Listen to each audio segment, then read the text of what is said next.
Joining us today is Lisa Bragg, author, speaker, and advisor. Through her research, Lisa's uncovered that discomfort with self-promotion is a universal challenge, especially for women. You know, so many of us have been taught to wait your turn or to be nice. And being nice means that you give your credit away. We've been taught, if your work were that good, it would speak for itself. Well, then my work isn't that good because nobody's talking about my work. So then I'm going to work harder and I'm going to do more things. And then we start on this cycle and then we're looking for this external validation. It's time to stop hiding. Learn how to talk about your work with authenticity and confidence. Let's dive in. Lisa, welcome to the podcast. Lisa has literally written a book on how to talk about success. Her book, Bragging Rights, How to Talk About Your Work Using Purposeful Self-Promotion, was released in May. You are a speaker, advisor, professional mentor. You have founded MediaFace, which is a Toronto-based consulting firm, and you're also, in a previous life, a TV reporter. So first and foremost, welcome to the show. We're thrilled to have you here. So glad we're here. And I've just enjoyed your other episodes too. So many things to listen to. Oh, thank you so much. Well, I'm excited because, listen, this is a topic that I have had to personally put a lot of time and investment and skill. It does not come naturally to me. I can boast all I want, talking about products or companies that I work for. But when it comes to my own personal achievements, I have to work a little harder at that and be very mindful. Yeah. So we do have a lot to dive in, but I want to first set the context because bragging can have many connotations, but as it relates to your work and the content we're going to continue to talk about, how should we think about bragging? So bragging means how to talk about one's success with pride. But the reframe is that pride also means justified self-love. So that's that give yourself that pat on the back, that big hug. It's justified. And where we get confused is self-aggrandizement. It's a mouthful. And that's actually where we see that puffery, that ickiness, that I'm better than you, all that kind of stuff comes in self-aggrandizement. So, I would really love to liberate the word brag because we have bragging rights, which we say, hey, your team has bragging rights. We say that as something that we want and we want to cheer people on so that they have bragging rights. So we just need to find our language and finesse things a little bit more. So I would love to liberate bragging a bit more. Well, you use self-promotion and purposeful self-promotion a lot in this book. And how should we think about purposeful self-promotion? I know many people think about, I'm either talking about my achievements, my work, or my personal brand. But let's start with the definition. So self-promotion, I figure it is, so bragging is, what is the success thing that I want to talk about? And self-promotion, those are the tactics that I want to get out into the world. Am I going to be on more podcasts? Am I going to write a newsletter, send out emails? Am I going to really do more on social media? Commit this year to doing more on social media? Or am I going to pick up the phone and call someone or go to a networking event? Mm-hmm. So self-promotion is the way. So it's not a social media book and it's not all about social media because so many of us, it's a thing to do, but it's not the thing for everyone. And what I talk a lot about too is that we want to narrowcast instead of broadcasting. And so social media is one of those broadcasting tools, but really, how do we think about that audience we want to serve? And that's why I want it to be purposeful. Who do you actually want to reach? And it could be an audience of all of the internet, which is unrealistic for us. But it could be an audience of one. Who is that one person that you really want to reach and be in their sun? Who is that person? And then trying to get in contact with them because it can come down to life-changing results can be one person. And so when we think instead of broadcasting to everyone, I have to put out social media posts every day. I'm going to be a social media guru. No, it's really about how do I get in front of that person that I am meant to serve? And really what it's about, bragging and self-promotion, it's really about how I am meant to serve. If I can tell the world, this is how I am of service, then they're going to use me. But so many people that I've connected with in writing the book and in all these podcasts and everything that I'm doing now, we don't tell people how we are of service. So then they go down the hall to that mediocre person instead of finding us. And so that's why we need to talk about our successes so that people know that we are the awesome person that they need to come to for however we're meant to serve. What was the journey like for you pivoting from being an interviewer in television to now you're out here talking about your book and having to kind of come across very differently. So what was that journey like for you? Every day it's a practice. And that's why I am my book. And people are saying, like, well, aren't you beyond that? You know what? It's a practice, because so many of us, we've been taught, put your head down, do good work, and eventually someone will notice you. And as a journalist, back in my day, we weren't supposed to be part of the story. Yes, I was in there and I'd be at the scene and doing whatever it was, but it was always about the audience, the people who were in my story and featured. And so I didn't talk about myself. People really didn't know a lot about me. And so it was really actually quite hard to move from journalist and then into a business owner, because then I put my business owner hat on and I was the company. And so I didn't know where MediaFace, my content company, what started and ended, and where did I start? And so I was, I just had that CEO label, entrepreneur, on my head. And that was what I did. And I fed everything into the company. Yeah. And that's a problem. If you're not an entrepreneur with a company, you work inside an organization. And so you might say, well, I'm a director, I'm a VP, I'm a manager, I'm a leader. And that is your end all be all titles. But titles are fleeting. And so I found it really hard to go from, not talking about my success and really everyone, it's all for the team, into saying, well, no, I need to start claiming credit, because then people know how I am of service. Mm-hmm. I would love it if people could just find me on my tiny piece of the internet. Just come to my website, find me there. It doesn't work that way. Don't you wish it would? I'm like, come on, find me. Yeah. So we have to go and do the work and put effort behind it, and know that sometimes you are going to fall off and not, do whatever the book says to do for a little while, but then you come back to it and realize, okay, I'm going to start again and keep moving forward. So in your work with people, especially women who may feel uncomfortable about talking about their achievements, what's at the root of this? So many of us have been taught to wait your turn or to be nice. And being nice means that you give your credit away. And, there's no I in team, but there is I in credit. We've been taught to, if you were that good, your work would speak for itself. Or to really truly believe in meritocracy, which doesn't quite work unless you're close to power. And so these things are often ingrained in us. We want to be kind to each other, but we end up giving away too much when we're too nice. And so I think there's a challenge with us that we've been conditioned. If your work were that good, it would speak for itself. Well, then my work isn't that good because nobody's talking about my work, or I'm not getting that promotion. So then I'm going to work harder and I'm going to do more things. And then we start on this cycle, and then we're looking for this external validation. So it becomes this whole thing, instead of saying, wait a minute, you know what? I need to do self-promotion. I need to talk about my successes. I need to brag to myself first. And that's some of the ways that we can get over it. But I found, at first I thought, is it a white Canadian woman's problem? Is it my problem that, my last name is Bragg? Do I just feel insecure where I don't want to talk about myself? I'm going to just keep working harder. And so I realized, though, through my international research, that it's not just my problem. It's actually global. So many people who went to my research said, yes, it's me. Bragging is icky. You don't talk about your successes. You wait for others. But in this day and age, we can't wait for anyone else, because everyone's so busy with their own lives, doing their own things. We can't even remember what we wore or ate yesterday. So how do we expect other people to do that for us? And frankly, nobody cares about your future the way you do. So having compassion for yourself, knowing that it's generational. We went to factories as, a long time ago, but we went into factories and we were told to be cogs in the machine. And it's only now that we're saying, okay, no. Now you need to talk about yourself, because you are back to being, you are your own product in this knowledge economy. So how do you get out there and sell yourself, especially when people don't necessarily understand what you do and all the strengths that you have?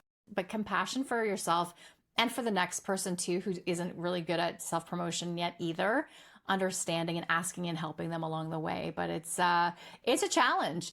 Yeah. And the pitfall too, and maybe it started in school with put your head down, work hard, your teacher will notice you, the grades will come.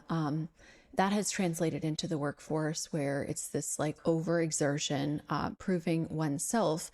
But then there's the resentment and the anger that starts building of why can't this person see or notice everything that I'm doing, and why should I have to?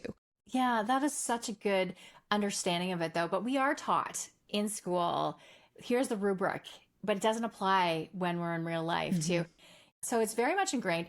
And that's where we also get these perfectionist tendencies where we have to be perfect because that's what we're used to from school. Where nowadays, I talk about 75% is the new 100%. Like just if you are in most positions, right? If we're an architect, we have to be 100%. But most of the time, our effort that we give, the people who listen to your podcast, they're already giving 100%, or let's use some sports terms, 115%.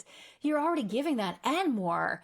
But if we dial it down and just say, you know what, I'm going to try this at 75%, it's going to be scary to do that because you're used to giving everything your all. But I bet nobody will notice that you've shaved off 25%. It's shrinkflation. Try that. Try it a little bit to see how it feels to just give something that it's good enough. Ship it, as Seth Godin talks about. I would say the 75%, I get there faster because I'm not in my head kind of worrying about all of the what ifs in the lack of perfection. And so even in that, the 75% is 25% better because of that dynamic shift, right? What are some practical techniques for promoting oneself without coming across boastful? Well, I don't use the word boastful too much. It's an interesting word. I find that's the word that I go to when people aren't really doing things well. So instead of saying self-aggrandizement, boastful. I think it's such a tricky word though. All of this is tricky because it's so much about context. So it's context of where people are. So you and I can talk about having podcasts, but to someone else listening behind us, they may want a podcast and hearing us talk about it might conjure up some feelings to them. Or, we might be homeowners or going to a cottage or traveling. And it depends on the person you're talking to. And so it's the context you're in. That's why so often our families don't understand us. They don't understand what we're doing and we're getting up to. Families, it's often an interesting dynamic of support or no support at all. And it's context-based because they don't understand the world you're in. And so you can easily brag to people who are in the same context as you, but it's different. So that's where you have to understand, who am I talking to and what is it that I want to convey? And that's why so often we don't speak about our successes because we're not talking to the right audience, or we think that our audience doesn't want to know. And in my research, I also found that if you don't tell people who want to know about your successes, they'll get upset. Let's say you're working in an organization and you've been part of a team, and maybe that team, their work isn't always visible or seen. What are some ways in your book that, people can showcase their own individual contributions, but offset that with other dynamic too, so that people might feel more comfortable talking about their contribution and not defer to the team dynamic? Yeah, we so often just give it away. We do. And there's, like Tom will have been the project hero last time, but Tom goes on paternity leave. And so we're doing all the work, but who comes back with donuts at the very last minute to join that meeting? Tom. So who gets all the success and the kudos? Tom, because credit goes where credit knows. And so that's where we have to leave the trail that we are involved in things all the way along. Otherwise, credit will just go to Tom again. So we need to start sending out signals that we are involved in projects. And so letting your leader know that you're participating, following up with a meeting after the meeting and saying, thank you, and here's what I'm up to. Letting people know more frequently what you're up to is really important. Understand your leader's agenda. Like, what does she really want? And then finding those ways that you can reinforce it. But it's really hard with credit because we also don't want to be a team of saying, that's my credit, that's me. It's how do I help you shine, and how do I also shine along the way? And so I often teach, leaders how to make sure that their team is saying, you know what, here's my success, but here's what Jen did. So making sure as a leader, you say, hey, Lisa, what did you do? And I did this. So, and then who would you give credit to? And then you often see them pause. Your team will pause because then they'll be like, oh my goodness, I have to actually think about someone else. And then when they say, hey, Jen did all these things, then you also realize who is really doing all the work behind the scenes instead of that one person. Because it's so easy to assume credit when something's polished and ready to go. But when you ask those questions, so who would you give credit to for all this work? besides yourself, who else?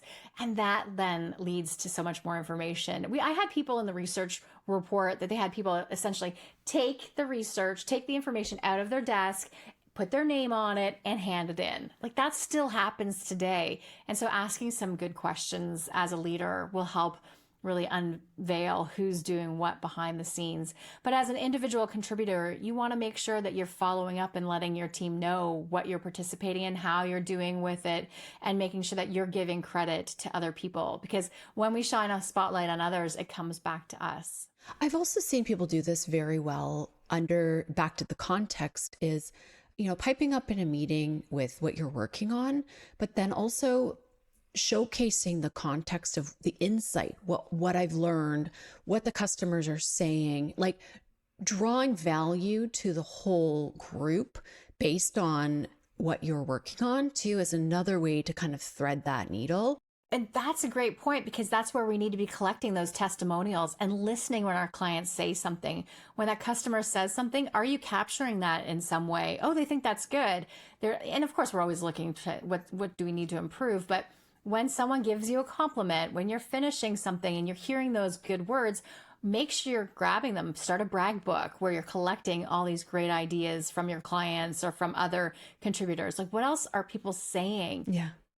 Where do people fall down as it relates to this particular topic, though? What are pitfalls to avoid, I would say, as it relates to sharing your wins? Well, we get into self-deprecation mode. We'll say, somebody will give us a compliment or we'll say a success, but then right away it will be all the things that went wrong behind the scenes. So self-deprecation, very few people can actually execute self-deprecation well. And so for many leaders, they should avoid it.